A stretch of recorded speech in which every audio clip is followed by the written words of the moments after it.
আল্লাহ তাআলা বলেছেন আত্মহত্যা করবা না, হারাম।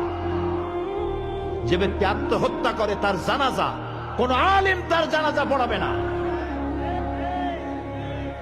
সামান্য সলিমুদ্দিন কসিমুদ্দিন জাতীয় কয়েকজন লোক যাবে আর একটা মুয়াজ্জিন জানাজা পড়ায় কবরে ধুয়ে দেবে। বড় জানাজা হবে না, বড় আলেম জানাজা পড়াবে না, যেহেতু সে জাহান্নামে যাবে। আত্মহত্যাকারী কোথায় যাবে?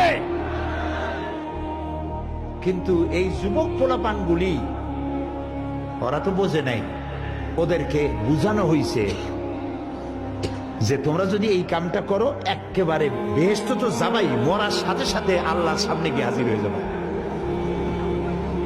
আপনারা ক্যারাম বোর্ড খেলা নিশ্চয়ই দেখেছেন অনেকে। আর ভাই কইতে লজ্জা কি, আমিও তো খেলছি ছোটবেলায় ক্যারাম বোর্ড খেলা। এটা কি কোনো গুনাহ নাকি? আমিও খেলছি।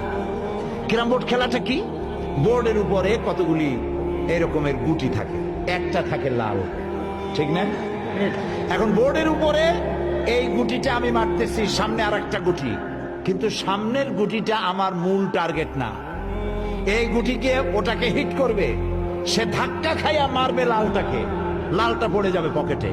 কিন্তু যে লালটা পকেটে পড়লো ওই বেচারা জানলো না যে আসলে মূল ধাক্কাটা কে মারছিল। কাজে এই যে যুবক পোলাপানগুলি ইসলামের জন্য জীবন দিতে, জীবন দেওয়া সহজ ব্যাপার না।